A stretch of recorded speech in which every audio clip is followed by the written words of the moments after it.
gears down quickly.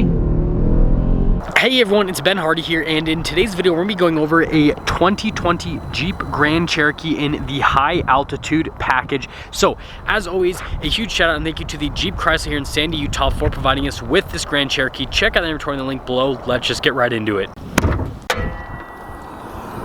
Under the hood, we have a naturally aspirated 3.6 liter V6 that goes through an 8-speed automatic transmission. Fuel economy is 18 around town and then 25 on the highway, with power outputs being 295 horsepower and then 260 pound-feet of torque, and a 0 to 60 time of about 7 seconds. Now let's go over the front end of the high altitude. So the hood is pretty much unchanged compared to any other Grand Cherokee, and then you do get the LED lights around, and then it does have projector bulbs up at the front. Notice that the grille on this is just absolutely massive. Definitely has a lot more road presence compared to a regular Grand Cherokee, and that's one way to tell that it is a high altitude. And then you do get the little fog lights just down there at the bottom. But yeah, that's pretty much everything for the front, and also they kind of go for like that blacked out theme. Let's go over the side here. We've got two 65mm tires wrapped around 20-inch rims in the front and in the rear as well with this high altitude package. Notice that the badging there on the side is blacked out, and they kind of go for like a darker theme with the rims. Are in that kind of like dark granite color. And then this one is in the off-road 2 mode for the suspension, so that's why it's standing so tall.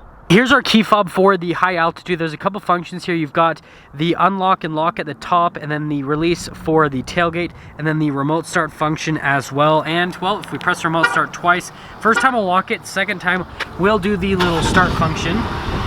And you'll hear that 3.6 liter V6 come to life. I'll give you guys a startup and then some rev clips a little bit later, but if you press that again, that'll shut it off. Now we'll press this twice, and that is what will open the rear hatch for the high altitude. Now coming into the rear here, notice that you have a cargo cover that has already been built in with the Jeep, and then this will lower back down the hatch. We'll go over that in a moment. And then you got a 12 volt right here. Now underneath this little storage compartment, if I can use it properly, that's where the spare tire is. And well, we're gonna press that bad boy and it'll all pop back down into place. Let's finish things up in the back, and again that blacked out theme kind of continues to the rear. You do get these signature LED lights that come with all the Grand Cherokees. Parking sensors down below at the bottom right there. Dual outlet exhaust as well, and then you got the bezel for the receiver hitch. And other than that, again, they kind of just continue the black theme with the back, and that's all. Now coming to the rear, we'll quickly look at the door panel in the back. So they actually do this kind of like wood trim right there on the side with the softer touch leather, which is actually really nice feeling, definitely a huge upgrade. And then here are the seats in the back. So again, really soft touch leather with the black stitching that goes along with it. You've got perforations in the leather as well. And then you got a couple cup holders that'll pull out in that little area. Legroom is unchanged compared to any other Grand Cherokee. Got a couple vents down there in that area. Heated seats down below. You've got a couple USBs and a power outlet, and well, that's everything for the back. So see ya. So on the side here, we do have keyless entry, so just do that to unlock it. There is blind spot monitoring in that mirror. And then coming over here to the side with the door panel, we have pretty much the same door panel as what's in the rear. Now the memory seats are just right down there at the bottom, and then you have all the controls to the windows. You got the mirror adjustment as well, and then this one does come with the Harman Kardon sound system. Now, looking at the seats for the front, again, you've got that nice black leather with the perforations, black stitching, all that kind of stuff. So black on black. And then you've got the little adjustments for the seats, pedal layout there at the bottom. And then over here, we've got the light controls right here. That's for the little gas cap. Steering wheel is automatically adjustable. And, oh, also, there's your little radio controls in the back. Now let's start with the Grand Cherokee. So you just have to put your foot on the brake, push the push start, and everything will come to life, including the screen, and well, that's all. Here's a quick look at the steering wheel in the high altitude. So you've got all of the normal controls that come with the Grand Cherokee in this little portion right here, right? So you've got the cruise control, then you have controls for little center stack, and then voice command controls. This one does come with adaptive cruise control, which is a pretty nice feature. And again, they kind of continue with the black stitching, black leather that goes all around the wheel. You've got the Jeep logo in the center, obviously. That's for the windshield wipers, and then also doubles for the turn signals as well. and that's the whole steering wheel setup. Now here is the little center gauge cluster. So you've got RPMs over on the left side, and then over on the right side, obviously you got your fuel gauge, temperature gauge, all that. And then you got the speed in the middle, but you can scroll through a couple of different menus. Notice that speed is always there, though it kind of like shrinks when you don't have it in the center position. But yeah, you've got all those other screens, or you can just have it be a giant speedo. Now here is the center screen. If we pop it into reverse, and it's gonna beep at me because I have the door open, but regardless, you've got the little trajectory lines that'll turn with the steering wheel when it is in reverse, and the camera resolution is on. It's super solid. You only get a backup camera. Now the touchscreen response time on the Grand Cherokees is really quick in general, and then you got little audio settings, which is pretty cool, so you can kind of put the audio wherever you want it to go. And then you do get heated and cooled seats with this high altitude package as well, and the navigation, which, I mean, that actually loaded up pretty quickly. Now down here, you've got all of your adjustments for the volume, and then you've got analog adjustments for the climate controls, and then down below that, you've got some more little things. So we've got the stability control, you've got the sport mode, and then you've got the eco mode off. So if you have eco mode off, that's kind of like your normal mode, just so you know, and if you don't have it off, then you're in your eco mode. And then you've got the auto stop start, you've got the lane departure, your parking sensors, and then your parallel and perpendicular parking assistance. Now with the modes, they will pop up in here. So for example, if I press sport mode, then it'll say sport mode on, and then if I take sport mode off and then have eco mode still off, this would be kind of like your normal mode. And then if I again turn the eco mode off, if that makes sense, so I have this off, then you're in eco mode. I know it's confusing, but trust me, it makes sense. Now this is the kind of like little extra storage area that you guys can see. There's a couple of USBs and a 12 volt inside of there. Got the shifter for that 8-speed automatic, which you can shift through the gears with the shifter. There are no paddle shifters on this, so you just have to use a little bump stick. A couple more cup holders, and then this is even more drive modes. So I know you've got the drive modes there, but then you have drive modes down here. It's kind of confusing. We'll go over this in a moment, but you've got your 4-wheel low, you've got the little hill descent control, and then you have the air suspension to raise and lower it. Now with the drive modes, those are also going to pop up here. And you've got the sand to go over to, you've got the snow, and I'm just going to go through them so you guys can see the animations. And then you got the mud, and then you've got the rock crawl mode, but usually you're going to leave it in auto mode for most of the time, so it kind of does everything for you. Now with the center console, it has two kind of tiers. You have the first opening, and then you've got the second opening. There is a little 12 volt, and that just kind of shows you that it goes down to a 12 volt. And then coming over here, we've got this nice black wood trim just above the glove box. Opening up the glove box, lined with felt.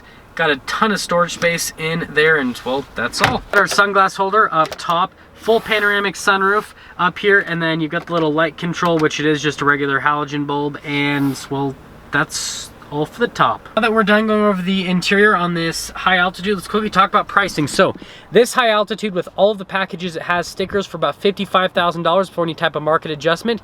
That all being said, well, let's take her out and see how she drives.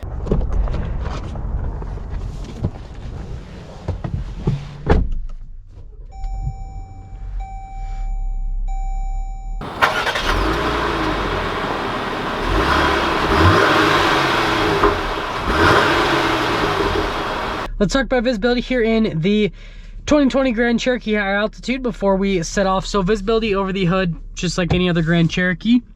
Same with the side mirrors and all throughout the rear. So visibility in general with the Grand Cherokees is actually pretty solid, not an issue at all. Bunch of large square windows. And let's set off. Initially setting off here in the 2020 Grand Cherokee high altitude, I am in the off-road 2 setting, and it is automatically lowering down because I'm getting up to just over 25 miles an hour, which is going to automatically lower it down to a lower ride height setting. And it's actually relatively smooth in that drive mode. Now, it's not as smooth as when it's lower to the ground, but it's better than what I thought it would be. And taking my first turn here, just like all the other Grand Cherokees, it handles really well, and it's just a comfortable vehicle to drive around, right? Turning on my ventilated seats so I can be a little bit cool, because it's kind of in that 70-degree area right now outside, so not the coolest right now. And going around this, I'm in the off-road 1 mode, and it actually handles really well. And now I'm going to pop it down a little bit more down to the normal mode, kind of see how that affects the ride quality and the driving. And that was the biggest reason why I wanted to review this, by the way, so you guys can kind of get some sort of impression on how this drives with the different drive modes. The biggest takeaway, the steering gets just a little bit more direct when you get it lower to the ground, which again makes sense, lower center of gravity. And the other thing that happens is it just gets a little bit smoother, which again makes sense. You're gonna have a little bit less movement in the suspension, so it's gonna be smoother and just kind of helps the ride quality altogether. And that is a massive Ford truck. Hopefully the other camera captured that so you guys can see the massive Ford truck. And sitting here, it just turned off. Oh no, it didn't. So it does have auto stop start, but it's not doing it right now, but it's still really quiet. Like, I don't hear the engine at all or anything like that. And it looks like we are finally good to go. Yeah, it turns so sharp. Like, it's so easy to maneuver in general. And getting kind of like a mild-ish acceleration right there. It's good. It has a decent amount of torque to get up and move, but we're gonna get our real full-blown acceleration right here and see how she does. Gears down quickly. The gear shifts are really quick. The power is decent, so it's just for getting around in general. It's going to be good.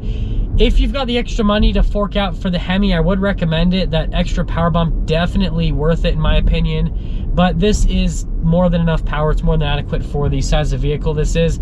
And we're going to come up to this turn a little bit at higher speeds or anything, and something like that with the normal mode. I cannot talk right now. Yeah, it handles really well for what it is. So if you're looking for a luxury Grand Cherokee and you want something that has like all the luxury features, but you're not going to pay for the Summit name, then that's where the high altitude really shines. Also, this is kind of like an Overland basically, but it doesn't have all the chrome. So if you want like an Overland, but like a blacked out Overland, that's kind of what this high altitude is. That's kind of like the best way for me to describe it. So I definitely think it's a really cool package, and yeah, I would check it out. There we have it, everyone. The 2020 Grand Cherokee in the high altitude package. Again, thanks to the Jeep Crest here in Sandy, Utah for providing us with this Grand Cherokee. Check out their inventory in the link below, and I'll see all of you in the next video.